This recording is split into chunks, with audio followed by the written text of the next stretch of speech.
We need to put some Holdo maneuvers.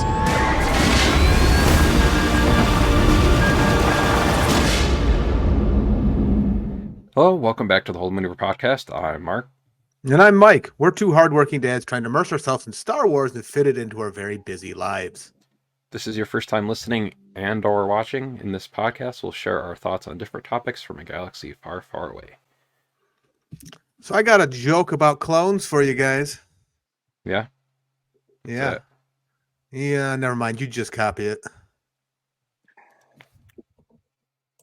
Okay, there you go.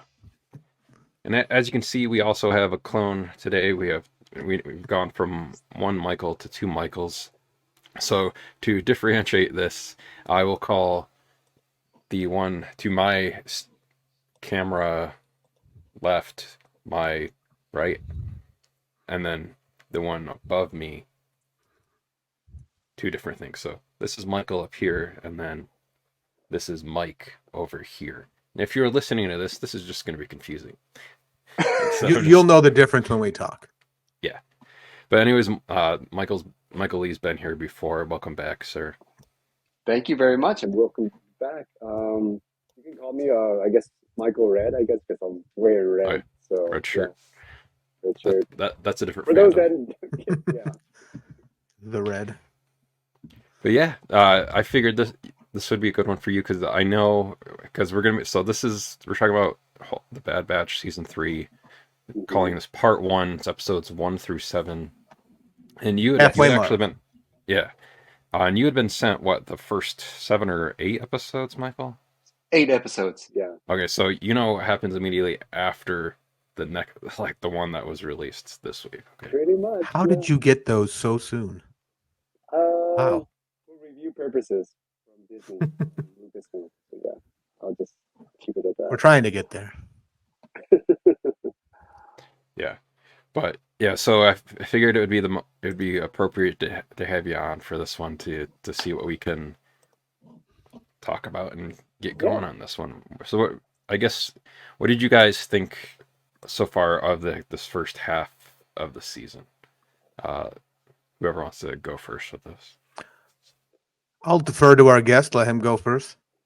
Okay, so what I thought these were more of a focused storyline because there seems to be more of an interconnected, overarching plot going on rather than the mission of the week thing that happened in the first 2 episodes, the first 2 seasons. And what I like about it is it seems to be more mature, and because Omega's kind of in a dire situation. She's in prison, and she only has Crosshairs to rely on, and we all know what that dynamic is like because Crosshairs betrayed the team earlier in the first 2 seasons until he had that kind of sudden realization that he's on the wrong side. Yeah, what I think it's just a more mature season overall so far. I like the friendship dynamics that goes into kind of preparing the team. Also, that echoes what that happened. So it's like testing. It's testing what happened to the Bad Batch. Not that they're broken and reassembled, but assembled with parts that have some kind of a history with each other. So it's really refreshing to see how it's sort of back together, but not really. Yeah. I echo a lot of that because my problem with Bad Batch was that, like, for lack of a better word, A-team feel about it. Mm-hmm. And now this one, it's like, it feels like, okay, this drama makes more sense to me. Like, they're trying to escape this prison, reunite with their troop, and defeat the Empire at the same time instead of, we're every week, join us for a new mystery type deal. If you have a problem, maybe they can help. Right. Like I was just waiting for the dun, dun, dun, dun, and then the van to pull up. Dun, dun, dun. Get a John Williams That's- mix on that. Yeah. There you go. Let's do That'd be that. kind of funny. Get like the paint like pinstripe going on the side of their ship, so it looks kind of like the A-Team van. Right. Yeah. So I was pleasantly surprised by that because Bad Batch, the first 2 seasons were a hard watch for me because I was just like I couldn't buy into it. I couldn't. Then now I'm like, if this had been what it was from the beginning, I would have definitely been more into it than what I was. So That's almost kind of usually like the I don't know, I was gonna say the MO, but kind of what happens at least with a lot of the series, like in the past, I don't know, like 10 years or so, is like where that first it kind like the shows almost kind of age with the audience watching it, where like that 1st season is like aimed at like the youngest version of that audience possible. Okay. And then as the seasons go on, it kind of ages up between that. Kind of happened with Clone Wars, happened with Rebels. It seems to kind of happening with this as well too. And with what you were saying there too, like this last season feels very similar in tone almost to Rebels like that too, because like the Batch is now kind of like their own ghost crew essentially within this, because you can kind of see like Omega. Right. There's kind of Ezra within this one, so and then you can have like Wrecker is Zeb. I know Mike hasn't watched Rebels, so some of the stuff I'm saying you're like, Yeah. what? All right. But I get You what can- you're you can saying. yeah, you can kind of like change like some of those parts out. Like Tech, I guess, Yeah. would have been maybe closer to like Hera, but Hera's still alive. Although there's some theories You never that know. people have about a character we saw in the 7th episode, which I don't know if Michael knows anymore beyond because he's seen episode 8. Do we so throw it that'll up? be- Do we, I was gonna say so. we- So do we that'll throw be. this up? Oh yeah. You can throw it up Ah. right there. Yeah. Yeah, so I guess you might have to tiptoe around some things that you might know Tiptoe. from the next episode, or you can't really speculate. Honestly, I guess in a way. I'll say this. If I recall, 'cause it's been a while. I just when I watched the 8, I figured I'm not gonna rewatch it again just to save time and everything like that for myself. But if I recall, there are 2 people on the Bad Batch that are doing hiring that need help for information, as far as I remember. Yeah. So I'll just leave it at that.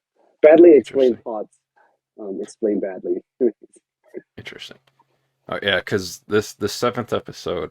I mean, we'll get in a little bit to each of them, but like the 7th episode ended essentially with like this face-off more or less between Wolf and the Bad Batch on either side, and then the Bad Batch leaving the planet Teth. Yes. And no, I don't So have they a, do and no, I that. don't have a lisp. But Teth from the Clone Wars. Tantis, as I seem to say every time in Yeah. this. Tantis, yeah. But yeah. Always like extra S's on the end of Tantis. Yeah, for people Yeah. that recognize that it's the planet from the Clone Wars movie, where they had to go save Stinky, aka Jabba's. I can't remember. Was that Jabba's nephew? I know it was a. Was hut, he friends with it was- Lumpy? Yeah, it was a hut baby. Yeah, Stinky, Lumpy, Scratchy. Itchy. Yeah. So episode 8 basically is members of the Bad Batch kind of or reluctantly meet up with a former person that not a former, but someone they met, cross paths with, and they require their help. So that's it. That's all I'll say. Yeah, there's some characters in this too that I couldn't remember if they were from earlier seasons of of Bad Batch or if they were from the last season of Clone Wars. Like it was the 2 senators that we saw in this the 7th episode, Yes. and I couldn't. And in my Singh and Seeing and who was the young girl? Yeah, I mean, I can't remember. Like it kind of blended together. Were those characters in Clone Wars, or were they in earlier seasons of Bad Batch, As far as I remember, they were or earlier both? seasons in Bad Batch, but they could Okay, have been in Clone Wars too. But I remember seeing them in Bad Batch. okay.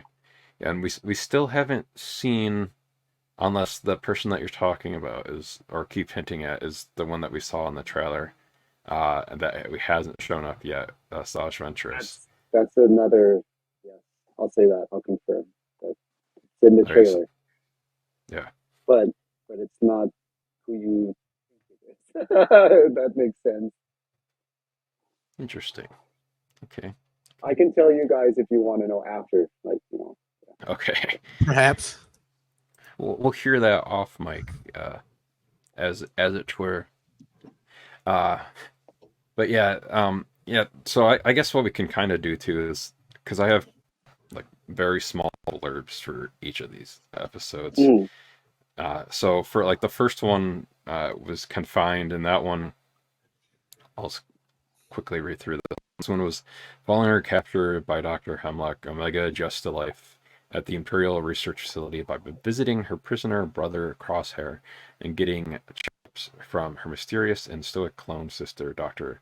Emery Carr. Omega passes the time by creating herself a Tuca doll, befriends an imprisoned Lurka hound she affectionately names Batcher. Though she is not bound to her quarters, the young clone is determined to escape the oppressive facility with Crosshair, does not believe it's possible. Meanwhile, Hemlock continues the Commonian scientist Nala Se in her cloning work, hinting at further danger from Omega. So, what I kind of liked too about what they did in this, like the premiere, because I can't remember, was it they played the first two or was it 3 episodes? 3. 3. 3.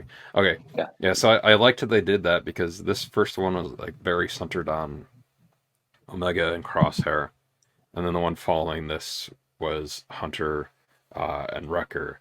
So we kind of saw what both sides of like this coin were doing during that time, and then in that third episode 2, then we kind of got the ball rolling where we saw how the with like that try to make their escape from Yeah. Tantus. So I thought that was like a good choice of playing those 3 episodes out like that because it was like this kind of good beat by beat like arc to push through all of those. What did you guys kind of think of these first 3 episodes as like their own thing? Okay, so Oh, yeah, go ahead. yeah, I have to agree. It's pretty much letting us see what each individual, well, not each individual, what the pairs can do without each other to rely on. Because Omega had so much relied on, even though she's a capable character, she kind of relied on Wrecker and Hunter because they're more muscular and they have far more Okay. experience. And then she doesn't have them to rely on. She only has Crosshair, who doesn't really respect her in the way because he was his mission was to capture her all this time, and now he doesn't understand really what this new dynamic is like because he now is a prisoner himself. And for Hunter and Wrecker, they kind of relied on Omega because she was um, small in stature, so she could kind of weave her way in and out of small situations. And she was kind of outside the box thinking as well. So they don't have that. So those first 2 episodes relied on what I was saying before. That's kind of a fractured dynamic storytelling. So that's what as you were saying, Mark. It's really interesting to see um, how they explored that, and I think they did a good job. Yeah. How about you, Mike? Yeah, it was a great pairing. It was a good story. Probably could have been one episode, but I understand why they elongated it. You got some character traits in there that Omega's learning how to lead and how to take control and how to be self-sufficient, if you will. Mhm. She's also learning more about her past. Yeah. Because she has a sister now, and you get I don't know if this in this series this 3-episode series we hear about the M1, I believe is what they kept calling it. Oh, like the M count, yeah. Yeah, M count. Just And I'm just like a different way of basically talking about midi-chlorians without saying the word right. midi-chlorians, I guess. So I was like, oh, they're just gonna. Is that the word we don't say, like Voldemort? All of a sudden, like It's taboo. Yeah, yeah. the midichlorians anymore. Or But I one guess thing I it couldn't sounds more scientific. Be like, your right. M count is so high. One thing that it was bothering me when I was watching it. I was like, Omega looks different to me, and I don't. I think so. They don't really say, they just, but it's kind of like implied that like there's been like a very good passage of time. Like you don't know how She long. hints at it because she scratches like little kicks on the wall. But what Yeah. but then it hit me like a ton of bricks one time. I'm trying to get my screen to share. 1 second, and this is who Omega reminds me of. From Team America World Police. I was like, it looks almost identical to me. I'm almost like, I can't get it out of my head now. So that's where I was at, and I was just like laughing to myself about that. Oh man. Do you think it has to do with the lighting situation? Probably. It seems like Tantus is just dark and A lot of Bad Batches everywhere they go seems really dark, I feel. Oh yeah, it's kind of a rough show to try to watch in a like a well lit room. Yeah. yeah. Mm-hmm. I had a tough time. I was going to say like, do I have to watch this in the dark? Yeah, you have to like go to a room that like the curtains are kind of drawn, or like wait until night to watch it or something, so that you can actually see what's going on the screen. Yeah, so that was a struggle for sure. Very moodily lit show, basically. No, it was a good little 3-episode arc. I enjoyed it. Like I said, it was pleasant because all of a sudden it's like, oh, we're not mercenaries.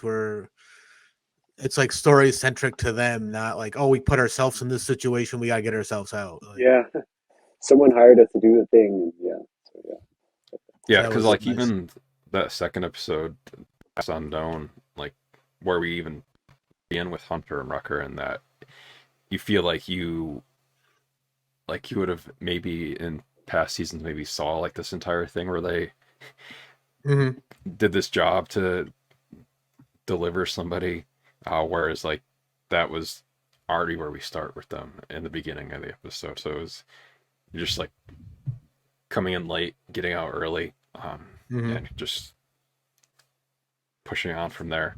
And then like in that third episode too, with the Shadows of Tantus, we get Palpatine showing up again.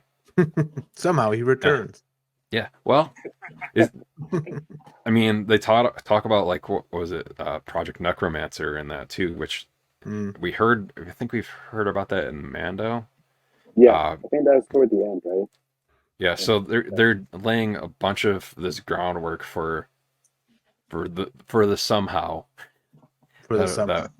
That'll eventually be, because it seems like way back, even just after the very close to post Revenge of the Sith era, Palpatine was already like, all right, I need this backup plan for myself in case I got this new apprentice Vader over here, but in case somehow, yeah, in case somehow, if I somehow die, I need a backup of me, and I need redundancies, so that, and I need to be able to still be able to use the Force. That's why I need to transfer this M count onto these clones. This ain't no joke or no Snoke. But so yeah, so. And they also mention, don't they do the Palpatine thing in Ahsoka when Ezra and Sabine first get back together? Doesn't she like make some reference to like Palpatine's dead, or so they say, or something like that? Oh yeah. Palpatine's been familiar. Yeah, Palpatine was killed. It's like, at least that's what everyone says. Which I guess could be. I mean, from like their point of view, nobody else was there besides Luke, right? Yeah, and Vader. So it's all like just hearsay to literally anybody else that would have Mhm. heard about. It's literally But I a game mean, of telephone because they're Right. losing although information as long as it passes. according to the end of Return of the Jedi, that news traveled pretty quick because you see everybody celebrating all around the galaxy pretty quickly, toppling over statues of Palpatine and on Interesting, other Coruscant. nuances. Yeah, saying Details, "We's a that's it. free," and but yeah, I like you're saying too is like these first episodes work really well, kind of like how they did that with Andor too, where they released the first episodes of that show to kind of get you in and getting the ball rolling on that. So and then what's nice too is that we have Ian McDermott coming back here as Palpatine too. And He will in this never get away from it. in that third episode too, we kind of are hinted that, or it's been kind of implied a bit from the past two seasons, but that Omega does have some kind of M count within her, and that she was special within like the clones that like Nal say uh, worked on. Mhm. So it seems like there's some kind of force sensitivity or some kind of innate M count ability like within Omega that they haven't really pushed too much more yet on. Just other than like that seems to be why the Empire's so steadfast in trying to get hers because this is the first time this M count transfer worked, so we really need her to see how it worked, how we can duplicate that, for lack of a better term, again, Right. and Yeah, see Nala where say we go from knows there. it worked, so that's why she's protecting her. Yeah, and had been destroying like all of the past uh, samples Yeah, of samples. Yeah.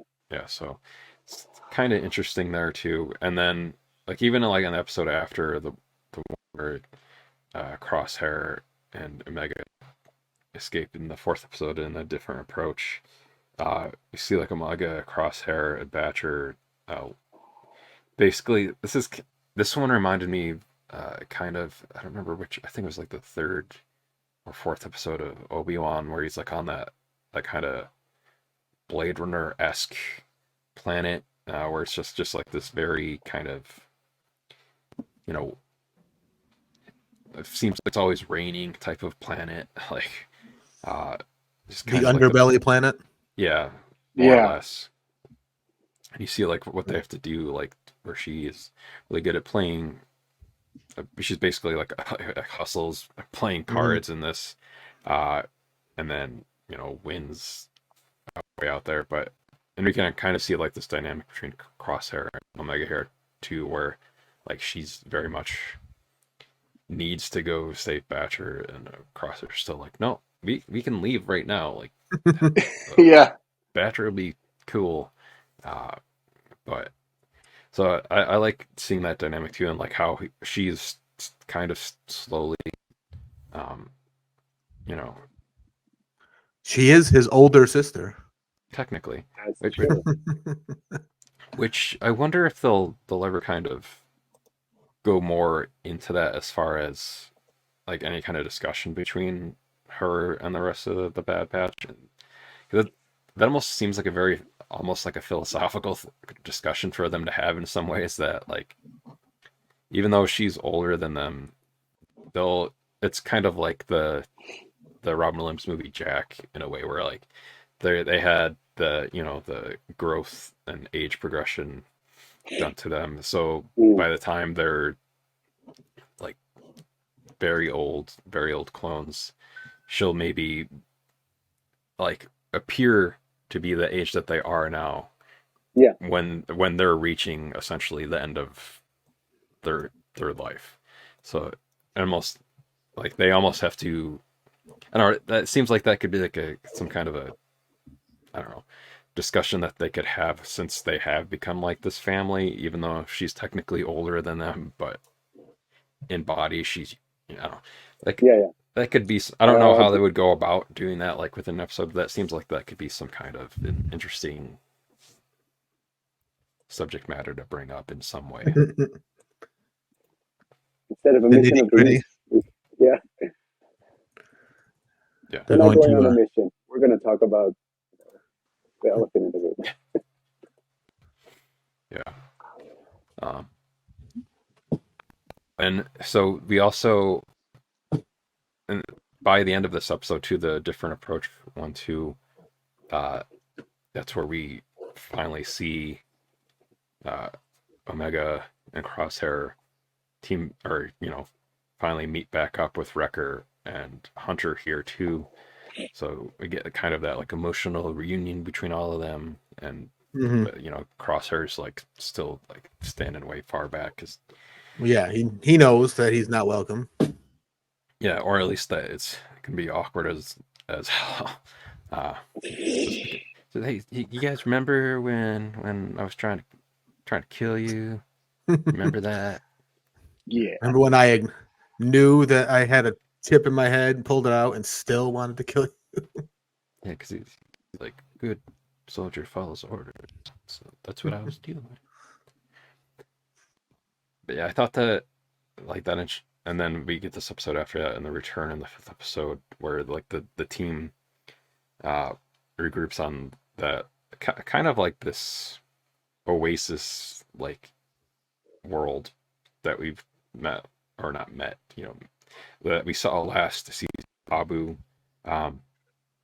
Crosshair's basically struggling to regain the trust of Hunter and Wrecker there, and then Echo shows back up to get that info on Dr. Hemlock and the facility on Tantus, because even though Omega and Crosshair were there for so long, they don't really know where Mount Tantus or that planet is.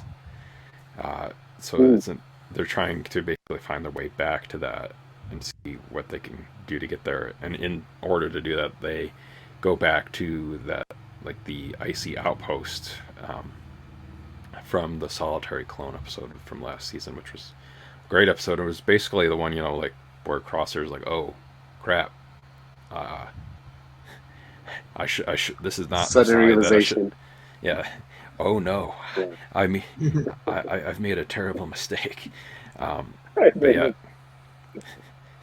Yeah. So it was cool to see that, and like how it kind of forced them all to work together again, like in that episode. Mm-hmm.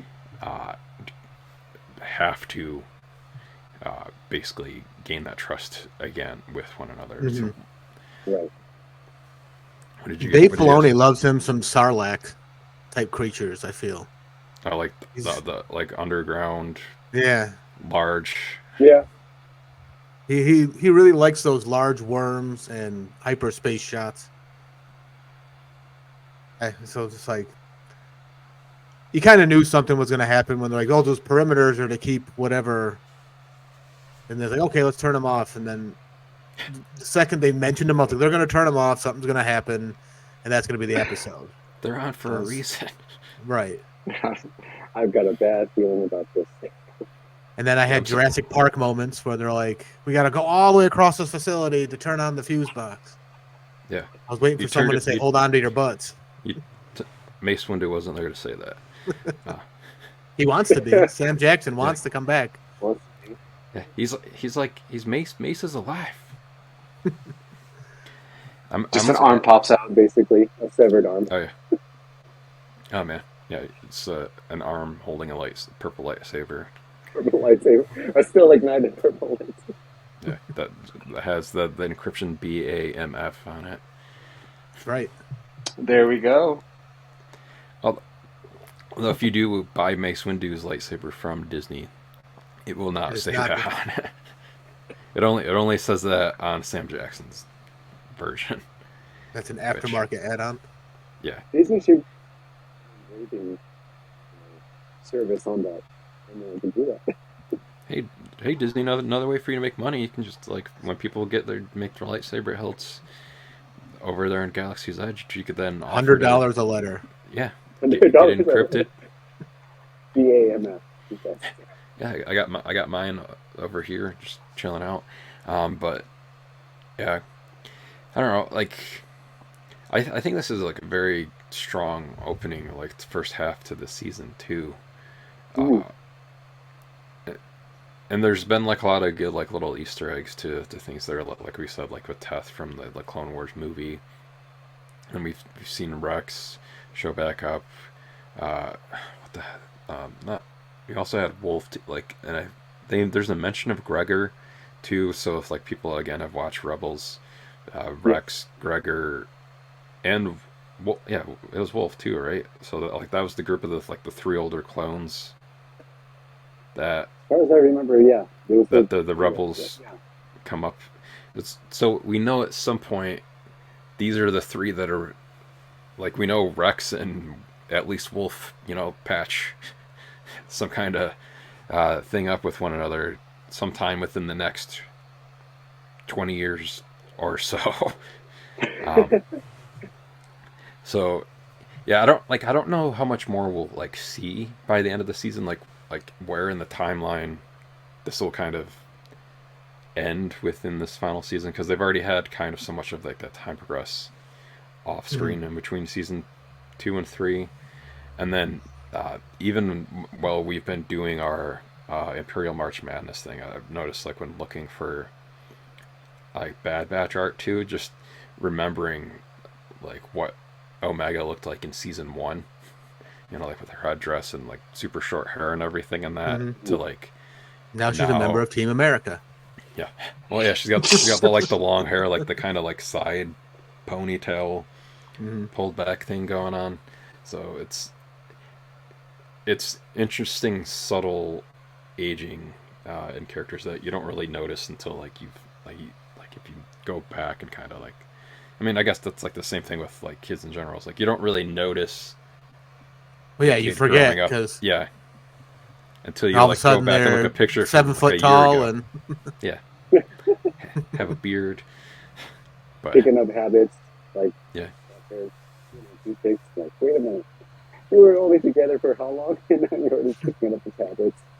Right. Now, I guess here we can kind of come up with like speculation, and I guess the best of your ability out.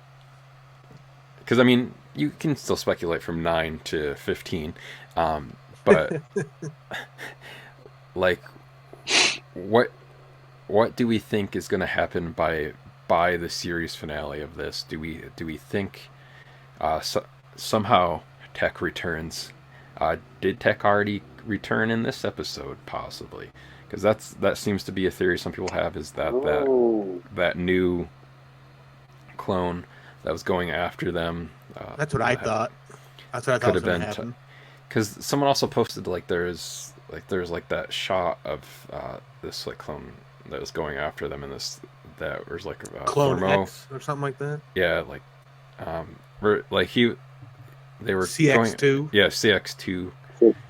Gotta have a cool name like that. But like there was like a thermo like scan, and the legs looked like they were possibly like mechanical, or had been like they weren't organic legs, but they had been like replaced much in the same way as like most of Anakin's appendages on his body have been replaced with the mechanical arms and legs and whatnot. So possibly someone that fell from a great height and needed their legs replaced. He got magic legs like Lieutenant Dan. So Ice cream, Lieutenant Dan. Lieutenant Dan, you got your magic legs. But Forrest. yeah, Omega sees Tech come back. She's like, Tech, you got your magic legs. Or actually, that feels something more like Wrecker would maybe say. He'd be like, oh, Tech, you got your magic legs. He is the Forrest Gump of the group, yes. That's true. Yeah, where he's a big, lovable dude. Yeah, so I guess what would be like your speculation, I guess, to what either to like what you'd personally like to see by the series finale of the show, or what you think will happen by the series finale of the show. Michael or Mike, whoever would like to go first. I'll defer. I guess the most obvious answer is okay. I guess the most obvious answer is we'll get more answers as to what Project Necromancer is in that realm, at least, because we all know what it is. But Yeah. the characters in that world, Or like if they'll find out what it is. Right. Yeah, they'll know what it is, and yeah. Somehow we find out. Well, so how they really find out. But we'll also get to know what Ventress is doing. Like, Ventress is in it, right? The one with the dual lightsabers that we saw. Yeah, and she's got like kind of like this flock of seagulls New haircut in hairstyle. the trailer. Yeah. So we'll obviously 90s Tony Hawk haircut. You did a 360 flip kick. Yeah. So you're like, oh, that'd be awesome. Asajj Ventress just did a 900. I mean, Darth Maul was in one of the Tony Hawk video games. Not in the 90s, though. Well, there you go. Yeah. They should totally do that. Instead of lightsaber duels, they should, lightsaber flipping and spinning. Yeah. I think Jango Fett was in one of them too. Oh, probably. Probably. They got Tony Hawk 2 or later, I'd say. Yeah, I know for sure Darth Maul was in one of them, but I don't remember if I think it was either Jango or Boba Fett was in one of them too, but that's besides the point. He was in Pro Skater 4, Jango Fett. Okay, yeah. See, there you go. There you go. So yeah, you can watch it. You can. And Darth Maul was in 3. Yeah, but they're not in the remastered PS5 versions. Skateboards or hoverboards and. They just have like regular skateboards in it, which is kind of a bummer. I wish they'd added Marty. This is a weird tangent, but I wish in one of the Tony Hawk games they had added Marty McFly as a skateboarder, because I was like, yeah, like give Marty either you have variations of Marty. You could give him the 50s like bare bones wooden skateboard, yeah, or you give him the 80s skateboard, or you give him the 2015 hoverboard. See? People, these are ideas, Tony Hawk. Videos and pictures of people creating them. I'm sure there's probably mods people made to PC versions of it too, where they're like, oh, yeah, but I could totally do that now. So, series finale of Bad Batch. Asajj Ventress does a 900, takes out Hemlock by smacking him in the face with the skateboard as she's doing a 900. If Dave Filoni's still listening, we can do it. There you go, yeah. You can have these Dave Filoni. You can have these ideas for free. Just vote in our polls. There you go. Yes. Dave Filoni, vote in our polls, please. There we go. Yeah. Just more answers. If I had to guess what's going to happen, I don't know 100%, but I feel like Crosshairs is going to have to sacrifice himself for the group in some fashion. I think that's what they're building towards. Yeah, they're already kind of implying something's going on with him too, like that something is either like decaying, or like those experiments that they were running on him did something to him, like so. Yeah, or it could be a result.